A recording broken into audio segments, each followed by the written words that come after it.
네, 여러분 안녕하십니까? 아나운서 김지원입니다. 포근한 봄바람과 함께 우리 마음을 환하게 밝혀줄 부처님 오신 날이 다가오고 있습니다. 부처님께서 이 땅에 오신 것은 모든 중생들이 생로병사의 괴로움에서 벗어나 진정한 행복을 찾길 바라는 그 마음이셨을 텐데요. 갈등과 분열이 깊어지는 지금 우리는 어떤 마음으로 부처님 오신 날을 맞이해야 할까요? 마음은 평안으로 세상은 화합으로 불기 2570년 부처님 오신 날을 맞아 준비한 특집 대담. 오늘은 한국불교 태고종 총무원장이신 상진 스님 모시고 말씀 청하겠습니다. 저와 함께 하시죠.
스님 안녕하십니까? 네. 먼저 바쁜 일정 중에 계실 텐데 이렇게 귀한 시간 내주셔서 고맙습니다. 네, 감사합니다. 네, 먼저 시청자 여러분께 인사 부탁드리겠습니다. 시청자 여러분, 초파일 봉축 비불시결 앞을 두고 여러분들과 함께 이런 시간을 갖게 되어서 상당히 반갑고 기쁩니다. 어쨌든 오늘 다가오는 부처님 오신 날을 맞이해서 여러분들의 기도 원력으로 가정이 편안하고 항상 좋은 일이 많이 있기를 축원합니다. 감사합니다. 네, 스님 이렇게 부처님 오신 날이 다가오면 우리가 부처님이 오신 것에 대해 다시금 의미를 되새기게 되는데 스님께서는 올해 부처님 오신 날을 어떤 마음으로 맞이하고 계신가요? 우리는 뭐 벌써 매년 몇십 년을 부처님 오신 날을 맞이하고 있습니다. 그런데 그 깊은 오랜 동안 부처님 오신 날만 맞이하고 우리가 등을 달아서 그 등불에 의미를 갖춰서 이게 자등명인지 법등명인지 이런 것들을 늘 생각하고 생각해 왔지만 아직도 이게 자등명, 법등명인지 구분이 잘 안 되는 그런 날이라고 보고 있습니다. 그래서 어쨌든 오늘 이 자리를 만나서 우리가 꼭 부처님이 우리한테 그 기쁨의 날을 주신 만큼 우리는 되도록이면 자등명을 켤 수 있는 그런 등불이 되었으면 참 좋겠다는 생각을 새삼 올해 가지게 되었습니다. 네, 스님. 부처님 오신 날을 맞아서 스님께 또 여러 가지 질문을 드리기 위해서 이런 자리를 마련했는데요. 먼저 좀 몇 가지 질문을 드려보겠습니다. 그간 여러 부침을 겪었던 태고종이 스님께서 취임을 하시면서 빠르게 안정이 되고 또 여러 가지 변화를 새롭게 맞이를 했는데 스님께서는 통합과 진보 그리고 공존이라는 슬로건을 제시를 하셨습니다, 스님. 이 슬로건 안에 스님의 어떤 고민이 담겨 있는지도 궁금하고요. 또 새로운 종책이 있다면 소개를 좀 해주시죠, 스님. 제가 이렇게 쭉 보니까 원효 스님께서는 하쟁 사상을 펼치셔서 많은 스님들이 올바른 성녀로서의 길을 가게끔 인도해 주신 것 같고 또 쭉 내려와서 우리 고려 때 우리 태고보우 원정 국사께서는 원흉회통 사상을 해서 불교를 다시 다잡아 주셨던 그런 과정이 있습니다. 그렇다고 보면은 나는 과연 무엇을 해야 될까? 지금 많이 우리가 흩어져 있고, 지금 우리 불교가 국가의 역할을 해서 안정이 되어야 되기 때문에 이게 통합이 되어야 되고, 그래야 공존으로서 이루어져서 포교뿐만 아니라 국가의 안정에도 도움이 되지 않을까. 이런 생각으로 통합과 공존에 대해서 슬로건을 내걸고 지금 활동을 하고 있는 것입니다. 또 새로운 종책들도 준비를 하고 계시잖아요, 스님. 어떤 것들이 있나요? 기존에 우리 종원종법 개정이 어떤 개인으로 인해서 개정되고 개정됐더라면은 지금부터는 우리가 어떤 이 총론 자체에서 모든 개정을 하는 것이 아니라 모든 기관장과 또 개정위원회를 구성해서 그분들과 논의를 하고 종원종법을 개정하는 그런 어떤 시간을 지금 만들어 놓고 있습니다. 그래서 앞으로 더욱더 태고종이 발전하기 위해서는 많은 종도들이 함께 할 수 있어야만이 발전의 가치가 생기지 않을까. 그 느낌으로 지금 준비를 해가고 있습니다.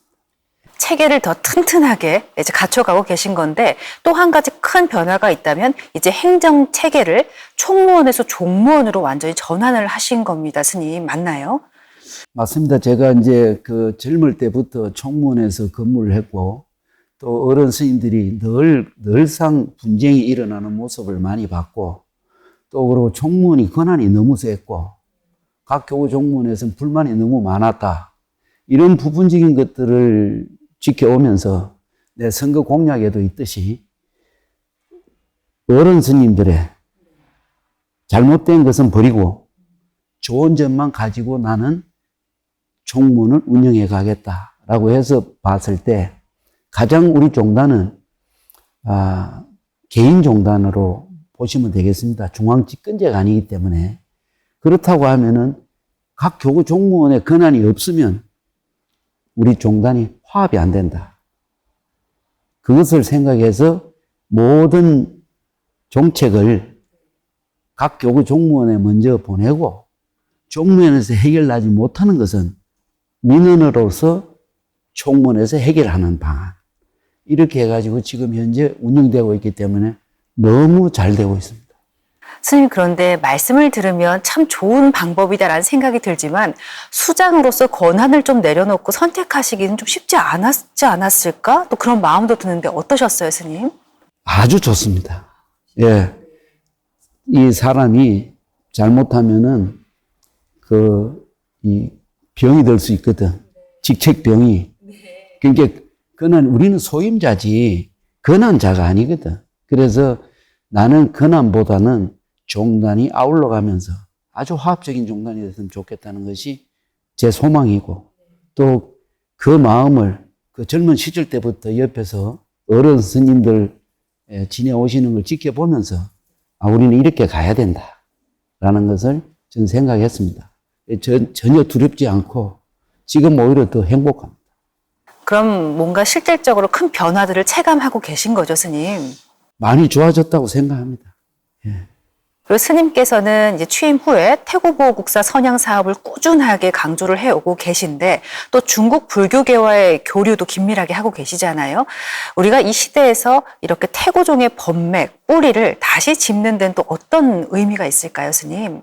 저는 지금 하고 있는 태고보호 스님의 선양 사업은 태고종의 사업이라고 생각하지 않습니다. 이 사업은 한국 불교의 사업이다. 시간이 많으면은 상세하게 설명을 드릴 수도 있겠지만은 우리 이 보호 스님이 중국에서 이 맥을 부처님의 맥을 제 57대 손으로 받아서 가져오실 때는 서곡 정공 스님으로부터 이 맥을 받아왔습니다. 부처님의 의발을. 그랬을 적에 우리 보호 스님이 임재종 맥을 한국으로 전해왔고, 이 임재종 맥이 조선시대로 넘어오면서 그대로 내려오다가 서산대사와 사명대사 당시에 종명이 조선불교 조계종으로 변하면서 종조가, 그때의 우리나라의 종교가 딱 생기는데 그 종교가 바로 태고 원정국사다. 그래서 저는 이게 어떻게 태고종의 종교라고 할 수 있겠습니까? 오직 부처님의 적자는 태고 보호스님 한 분이잖아요. 두 분도 아니잖아요. 그럼 우리 역사는 1700년대 왜 보호스님만 적자냐? 근데 실질적으로 달마 스님으로부터 육조 해능으로 통해서 서곡 천공 스님한테 부처님의 의발을 받은 분은 태고 보호스님이 첫 번째이기 때문에 적자다. 그렇다면 한국 불교의 종조는 보호스님 말고는 누구도 할 수 있는 스님이 안 계신다. 나는 이런 생각에서 한국 불교의 문화와 역사가 바로 가야 될 길이다 라는 생각을 해서 태고종에서 모시고 있기 때문에 제가 열심히 선양 사업을 하고 있다고 보시면 되고, 그리고 앞으로 우리가 이것은 어쨌든 이 대한불교 조계종하고 한국불교 토교종은 조선불교 조계종으로부터 시작된 조계종이기 때문에 이건 통합종단이다. 저는 그리 생각하고 있습니다. 예. 그런 의미에서 이제 태고종의 뿌리와 법맥을 또 잇고 강조하기 위해 애쓰고 계신 건데요. 스님 부처님 오신 날을 맞아서 스님과 이렇게 말씀을 나누다 보니까 문득 스님 걸어오신 이 수행의 길에 대한 이야기를 좀 여쭙고 싶습니다. 스님, 어떤 마음으로 출가를 결심하셨고 또 수행을 하는 그 과정에서는 또 어떤 기억들이 스치시는지 여쭤봐도 될까요? 이 참 수행의 길이라는 것이 우리는 뭐 쉽게 이야기하는 게 수행인데 가장 어려운 게 수행이다. 이런 생각을 하는데, 어쨌든 출가는 아주 어릴 때 먼저 절에 가서 잠시 살다가 도저히 안 돼서 나왔다가 좀 이제 사회에서 좀 생활하다가 다시 들어간 곳이 절집인데, 처음에 들어갈 때 참 철모르고 들어갔고, 두 번째 들어갈 때는 정말 이제 나는 여기 가면은 다시는 돌아올 수 없다. 이런 생각을 갖고 출가를 하게 됐습니다. 근데 상당히 나한테는 이 어떤 스님의 그 연불 소리가 너무 와닿았고, 마음에 또 그 스님이 어디 가서 연불하는 소리를 들으면 발걸음이 멈췄고, 그래서 이제 그런 그 스님의 연불 소리에 빠져서 출가를 하게 됐습니다. 근데 이제 가만히 생각하니까 내가 사회 살면서 지은 죄가 너무 많더라고. 그래서 맨날 예불 하고 또 법당 가서 기도를 이제 열심히 했죠. 참회의 기도. 내가 잘못한 게 있으면 다 용서를 해달라고. 그래서 이제 그런 시간을 보내면서 이제 했는데, 행자 생활을 보낼 때 쉽지가 않더라고요. 절밥이 공짜밥이더라고요. 예. 그래서 뭐 얘기를 다 하자면은 상당히 긴데, 실질적으로는 어려움 속에서 교육을 받았고, 또 우리 태고종 서남사는 가난했어. 예. 먹고 사는 것도 좀 어려운 것 같아가지고 상당히 좀 이 고통스러운 그런 생활을 지냈지만은 너무 즐거웠다. 지금도 생각해도 다시 행자로 가고 싶다. 돌아보니 또 가장 아름다웠던 네. 시간이었나 봐요, 스님. 그 모습이 역력하게 남죠. 예. 행자들끼리 앉아서 부뚜막에 이 부추갱이 들고 목탁 대신해가지고 천수경도 애워가면서 이런 모습들이 지금 눈에 선하거든요. 우리 도반들이 지금 다 조계종에 있어요. 내 도반들이. 그래서 좀 태우종에서는 도반이 없는, 행자 도반이 없는 그런 외로운 그런 길을 가지만은, 그래도 내가 그 행자 생활부터 시작해서 오면서 행자 생활에서 스님들이 지나가면서 한마디 더 해주셨던 것이 굉장히 지금 현재의 성녀 생활에 도움이 많이 되고 있다. 혹시 기억나는 한 말씀이 있을까요, 스님? 예. 어떤 스님이 지나가면서 그러대. 내가 이제 성인 최신 최행자님, 물이 저 높은데 한 방울씩 떨어져서 넓은 바다가 됩니다. 그렇게 말씀하시고, 물은 가다가 바위가 있으면 비껴갑니다. 처음에는 뭐, 그거 누가 모르나? 이런 생각이. 너무 당연한 말씀인데, 당연한 말인데, 생각하셨죠. 네. 지금 생각하니까 그게 깨달음의 이야기야. 예, 물이 한 방울씩 모여가지고 큰 바다가 이루어지고, 물은 또 쭉 흘러가다가 바위가 있으면 비껴서 가고. 물 흐르듯이 살아라는 말이 그 뜻을 두고 하는 이야기. 예, 그거는 진짜 지금 생각해도 훌륭한 이야기였다. 예. 스님, 참 그 긴 수행의 길 가운데 스님께서 이제 범폐와 의식을 중심으로 또 수행을 해 오셨잖아요. 그 모든 것들이 스님의 지금의 삶, 그리고 또 지금 이 자리에도 영향을 미치는지도 궁금합니다, 스님. 많이 미치죠. 우리는 지식과 지혜가 있잖아요. 근데 보통 우리는 지식으로 살지 지혜로 살지는 않는다. 지혜로 살면은 세상이 편안한데 지식으로 살면 힘들잖아. 맨날 아는 척 해야 되고 아는 소리 해야 되고 얼마나 힘들어. 그러다가 맥히면 어떡해. 지혜가 있으면 풀릴 텐데 지식만 있어서 지혜가 없다면 풀리질 않잖아요. 그런데 우리 부처님 말씀은 모든 게 진실입니다. 거짓이 없어요. 그런데 누가 속이냐, 그것을. 내가 속이는 거야. 그 진실을. 내가 해석을 내 맘대로 하기 때문에. 그래서 참 연불 잘했다. 진실이잖아. 연불은 진실이야.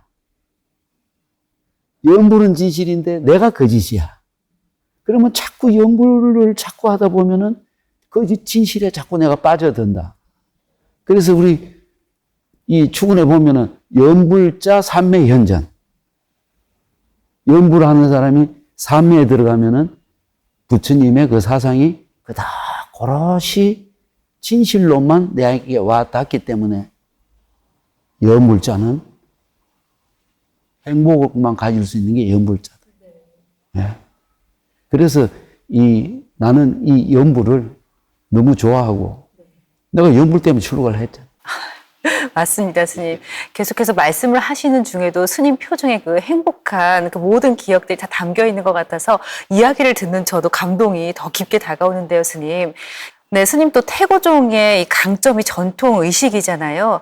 이 유네스코 세계 무형 문화유산인 영산제를 중심으로 다양한 활동들도 구상 중이신 걸로 알고 있는데 스님께서는 이 영산제가 단순한 종교 의식을 넘어서 이 세계적인 문화 콘텐츠로도 이 강점이 있다 이렇게 보시는 거죠. 당연하죠.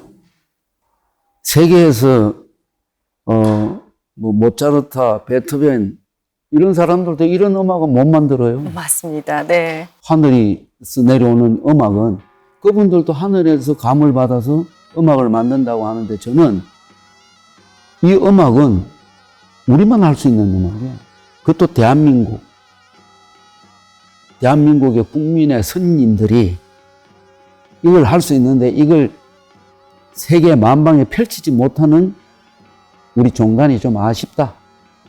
그래서 지금 국가유산청을 통해서 전성관과 또 교육기관을 만들어서 이것을 세계적인 문화로서 상정시켜야 된다. 그리고 이런 우수한 음악이 이 세상에 어디에 있겠냐. 정말로. 나는 범패를 들으면 즐겁지만 베토벤이 하는 음악을 들으면 지루해. 그러면 그 음악을 좋아하는 사람들은 나보고 좀 정신 이상자라고 하겠지. 근데 난 정신 이상자가 아니야. 천상의 음악을 놓고 그것을 내가 한다는 것이 어디에 비유할 것인가. 그리고 불교는 부티즘이라 하면 깨달음이고 철학이고 그러면은 또 종교라고 하면은 속에 사모니즘도 들어가고 기복신앙도 들어가는 게 종교 아니겠습니까? 그럼 불교는 부티즘도 하고 샤머니즘도 한다. 그러면은 우리는 두 가지를 다 하는 종당이잖아요. 종교. 네. 그래서 종교에는 의식이 없으면 죽은 종교. 그걸 태고종이 지키고 있었다. 세계 만방에는 크게 못 펼쳤지만은 그래도 우리가 이 나라 이 땅에서 그걸 지키고 있었기 때문에 한국 불교가 지금 이만큼 성장해 가고 있지 않는가. 나는 이래서 더 기뻐요. 예. 그래서 많은 사람들이 태고종을 잘 모르는데 태고종이 한국 불교의 뿌리자 기둥이지 않는가. 전 자랑스럽게 생각합니다. 스님, 그래서이죠. 이 올해 10월에는 영산제를 중심으로 태고 문화축제 그리고 영산수륙 방생대제를 준비하고 계신데 이런 활동들이 대중에게 가까이 다가가는 것에 대한 의미도 궁금하고요. 우리 대중들은 이런 활동들에 어떤 마음으로 참여를 하면 좋을까요, 스님? 우리가 이제 그동안에 이제 앞으로 제가 이제 연구하고 있는 것이 이 법문 법회가 많은 대중들 속에 깊이 들어가서 같이 어울릴 수 있는 힐링될 수 있는 그런 어떤 자리를 꼭 만들어야 되겠다고 해서 지금 많은 이제 생각과 또 기획을 하고 있습니다. 근데 그게 쉽지는 않습니다. 왜냐하면 너무 오랫도록 묻혀 있었고 지금 무형문화재가 된 지가 41년 됐고 세계 유네스코 등재된 지가 17년 됐습니다. 그런데도 지금 이제 우리가 행사하는 영산제 이것으로 이제 모든 것이 끝나는데 실질적으로 젊은이들이 이 음악을 즐기면서 이 음악이 이게 우리나라의 전통 음악이구나라는 것을 깨달은 그날까지 우리는 이걸 해야 된다. 그래서 태고문화축제도 조금 더 이제 젊은 사람들이 올 수 있는 그 이벤트 이런 것들을 해서 그 속에서 영산제가 함께 이루어지는 어떤 그런 계획성. 그리고 이제 영산수륙 방생제라고 하는 것은 요즘은 모든 사람들이 각박한 세상에서 살아가고 있기 때문에 이 방생이라는 의미도 잘 모르고 또 불자라도 그냥 이 절에 시주만 하면은 스님들이 알아서 해주겠지 뭐 이런 어떤 생활고가 되어 있습니다. 그래서 직접 당신들이 와서 고기 한 마리라도 물에 담겨줄 수 있는 그런 어떤 과정을 영산제로 통해서 그 의식을 진행하는 것이 옳겠다. 그래서 앞으로 계속 지속적으로 태고종에서는 그런 의례 의식을 일반 불자들하고 함께 이루어갈 수 있는 그런 연구를 좀 해야 되지 않을까. 그래서 지금 여러 가지 머리를 펼치고 있기는 한데 손쉽게 잘 되는 것은 잘 없습니다. 그래도 노력하고 있습니다. 참 고민도 많으실 것 같고 또 앞으로 해결해야 할 문제들도 산적해 있어서 어깨가 무거우실 것 같은데요, 스님. 그래도 스님 덕분에 그 가치가 조금 더 빛을 내고 있는 것 같습니다, 스님. 그리고 또 한 가지 질문을 드리고 싶은 게요. 스님께서 이제 수행을 통해 얻으신 이런 가치들을 이제 사회 밖으로도 환원하기 위해서 애를 쓰고 계신데 미혼모 가정이나 또 이 청년들, 청소년들을 위해서 드러나지 않는 복지도 하고 계시다고 들었습니다, 스님. 어떤 활동하고 계신가요? 우리 이제 지금 현재 이제 이렇게 갖춰져 있는 이 청년사가 백자업자 큰 스님이 중흥을 하셨어요. 왕십리에 있는 사찰을 스님들의 그 재산을 보상받은 재산을 전부 여기다가 투자를 해서 여기다가 지금 현재 이 청년사를 건립해서 중창을 해가지고 지금 우리가 여러 대중들이 살고 있습니다. 근데 이 스님께서 이제 열반하시면서 저한테 부탁을 한 게 있습니다. 그것이 뭐냐면은 사회복지 사업을 좀 했으면 좋겠다라고 말씀을 하셨어요. 그래서 1차적으로 이제 양주시의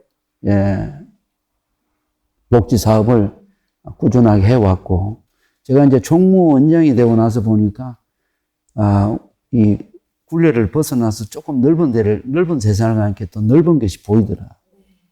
그래서 뭐 은둔 청소년, 그리고 또 미혼모가 그렇게 많은 줄 몰랐어요. 그리고 이제 또 청년회, 이런 분들에게 우리가 할 수 있는 게 뭐가 있을까? 그래서 이 청소년 문화 사업이나 세계적인 청소년들이 우리나라에서 진행하는 불교 문화 사업을 이렇게 와서 겪을 수 있는 그런 내용들을 지금 현재 기획을 하고 있는데 이 기획하는 것이 그렇게 쉽지가 않아요. 예.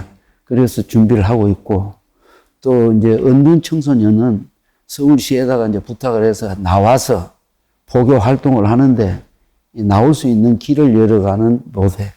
이렇게 해서 이제 그 대학교를 졸업한 학생 몇 명하고 같이 앉아서 이 얘기를 하다 보니까 청소년 쪽으로 내가 눈을 뜨게 됐고 또 그쪽으로 이제 생각을 하게 됐고 또 미혼모들은 정말 참 안타깝더라고.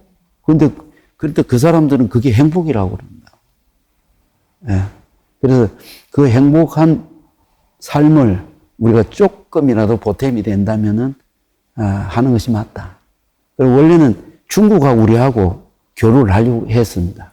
그러니까 중국에서 그 미혼모들하고 미혼모 임신 이런 사람들을 협조를 해서 좀 하기로 했는데 중국은 사업이 잘 안 됐고 그래서 그걸 우리만 지금 태고종에서만 관리를 하고. 지금 스님께서 서울시와 함께하는 고립은둔 청년이 마음돌봄 사업까지 소개를 해주셨는데 스님, 청년들이 많이 힘들다고 합니다. 사실 우리 청년들 뭐가 힘들겠어 이렇게 생각하시는 어른들도 계시겠지만 참 어두운 터널을 지나고 있는 청년들도 많거든요. 이런 청년들에게 다른 기관이나 여타 다른 곳에서 할 수 없는 불교계만이 줄 수 있는 위안이 있다면 어떤 게 있을까요, 스님? 글쎄, 생색을 내려면은 하는 것처럼 하면서 지내면 되죠. 근데 이제 생색보다는 진짜 진심이 담겨 있는 그런 어떤 마음을 갖고 해야 되지 않는가. 그래서 우리 법륜사, 지금 현재 총무원 법륜사 주지심 새로 오셨는데, 이분이 아주 그냥 청소년 프로그램에 관심이 많아가지고, 이번에, 우리가 정부 지원을 받아가지고, 1차적으로, 이 프로그램을 했는데 아주 인기가 좋았답니다. 내가 직접, 그날 지방에 간다고 직접 참여를 못 했는데, 상당히 프로그램이 좋아서 앞으로도 종종 이 프로그램을 했으면 좋겠다. 그래서 가장 중요한 것은 우리 수행이라 그러잖아요. 그 수행은 부처님의 가르침을 그대로 진실대로 하는 것이 수행이다. 근데 그걸 제대로 하는 사람이 별로 없다. 그러니까 그 수행이라는 것이 그렇게 어렵다. 바로 부처님의 가르침을 가르침대로 하지 않기 때문에 그건 수행자가 아니 된다. 그래서 우리 청년회나 이런 이거는 최대한 수행자로서의 노력을 해야 된다 생각하고 지금 만들어가고 있다고 보면 됩니다. 네. 부처님의 가르침을 왜곡하지 않고 그대로 그렇죠. 진실되게 그들에게 전해주는 게 또 우리 불교계만이 할 수 있는 일이다. 그렇게 말씀을. 그래야만이 네. 진실됨이 있어서 그 사람들이 또 한 번 더 돌아볼 수 있는 그런 계기가 되지 않는가. 나는 그렇게 생각합니다. 선생님, 그런데 정말 다행인 거는요. 청년들이 요즘 우리 불교계에 관심이 참 많아지고 있습니다. 선생님 느끼고 계시죠? 글쎄, 나는 그 요번에 그 국제 박람회 가가지고 그걸 느꼈어요. 놀라셨죠, 선생님? 예, 깜짝 놀랐어요. 웬일이야? 예? 근데 거기에 우리 종단 스님의 자녀가, 자녀가 그 포함되어 있어요. 그 사람들이 한번 가서 하면은 5만 명 이상이야. 아, 네네네. 굿즈 쓰는 사람들, 그 사람들 때문에 반은 그 사람들 팬들이에요. 예. 그래서 참 너무 반갑더라고. 예. 스님, 이런 말씀도 하셨어요. 불교가 젊어지려면 스님들이 먼저 젊어져야 한다. 이렇게 말씀을 하셨다고 제가 전해 들었는데. 맞습니다. 맞나요, 스님? 예, 맞아요. 젊어져야 돼요. 예. 내 신도는 80살 이상입니다. 예. 내가 이제 그렇게 지내왔어. 나 젊을 때부터 지내왔던 보살들이 다 80이 넘고 90이 넘었다, 이 말이야. 그러면은 또 어떻게 해야 돼? 그 밑에 또 젊은 사람들이 또 하면은 또 그 사람들 찾아오는 사람이 30대, 40대야. 그럼 그 사람들이 또 나눠야 되면은 또 그렇게 되잖아. 그렇게 어떤 이 종신적인 불교를 하면 안 되고 좀 체계적인 불교를 해야 된다.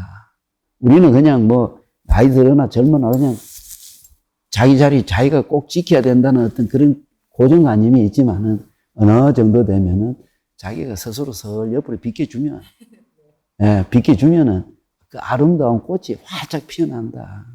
예.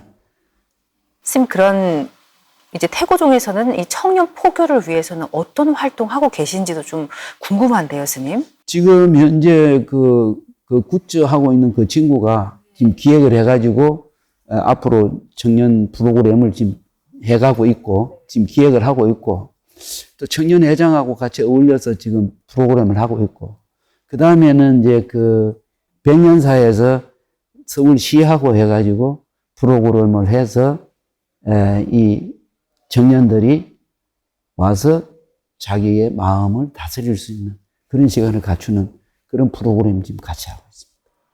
스님, 이렇게 말씀을 나누는 중에도 보니까 스님 참 바쁘시겠다 이런 생각을 제가 떨칠 수가 없는데, 이 한 종단의 수장으로 계시다 보면 스님께서도 힘들고 괴롭고 또 지치실 때도 분명 있을 텐데요. 그죠, 스님? 어떠신가요, 스님? 네. 내가 아까 얘기했지, 연불자 삼매현전이라고. 네. 나는 지금 어디에 주어져 있는가? 예.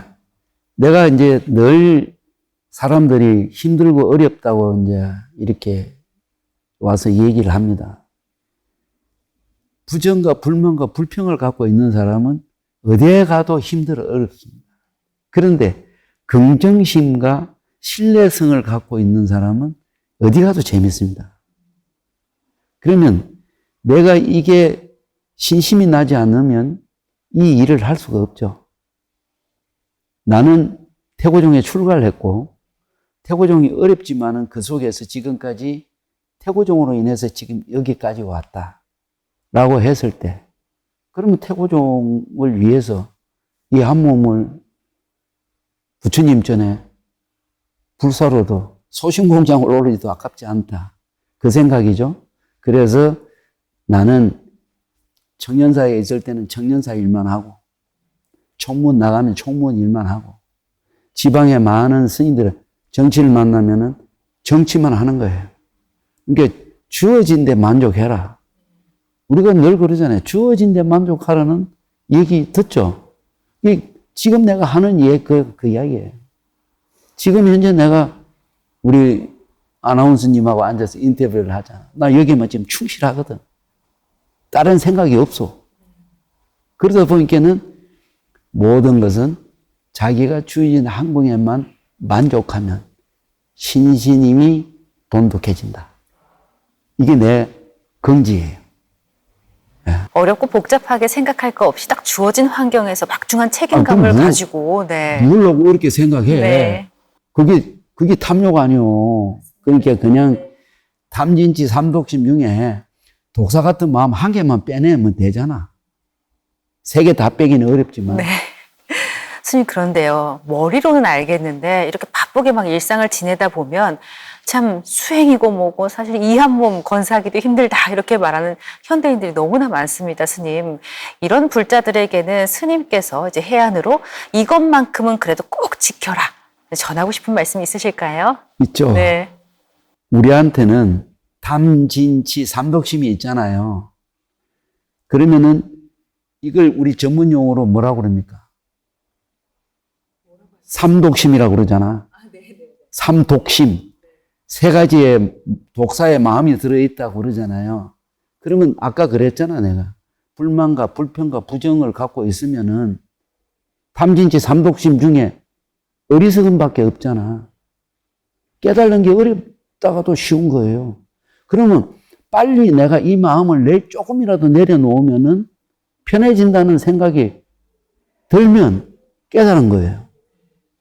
그럼 나는 욕심도 많아. 그렇지만은 그걸 잠시 잠깐 다 내려놓는 거야. 갖고 싶다고 다 가질 수 있다면은 얼마나 좋겠습니까? 그런데 우리는 윤회 속에 살기 때문에 그렇게 생각하는 많은 사람들, 전생에 지은 업보가 많으니 지금 현생에 우리 사는 것은 그 업보 갚는 거니 굳이 그거 괴로워하지 말고 원망하지 말아라. 다음 생에 축복받으면 될 거 아니야. 지금 착한 일 하고 열심히 했어. 그러면 다음 전생 빚이 갚아지니까. 그래서 우리 불교에 생전 예수 생 7일째가 있는 것이 바로 그 부분이거든. 그렇기 때문에 우리는 원망과 불만은 가질 필요 없다. 윤회 속에서 과거, 현재, 미래 3세 인과법에서 과거에 지어놓은 업보를 지금 갚고 있기 때문에 그것은 내가 안아가야 된다. 그래서 불교를 스스로 불교라고 한다. 스님, 어느덧 임기 막바지를 향해서 달려가고 있는데요, 스님. 남은 기간 동안 꼭 마무리하고 싶으신 일이 있다면 어떤 것이 있는지도 궁금하고요. 또 많은 대중들에게 이런 총무원장으로 기억되고 싶다. 이런 말씀 또 한번 여쭤보고 싶습니다, 스님.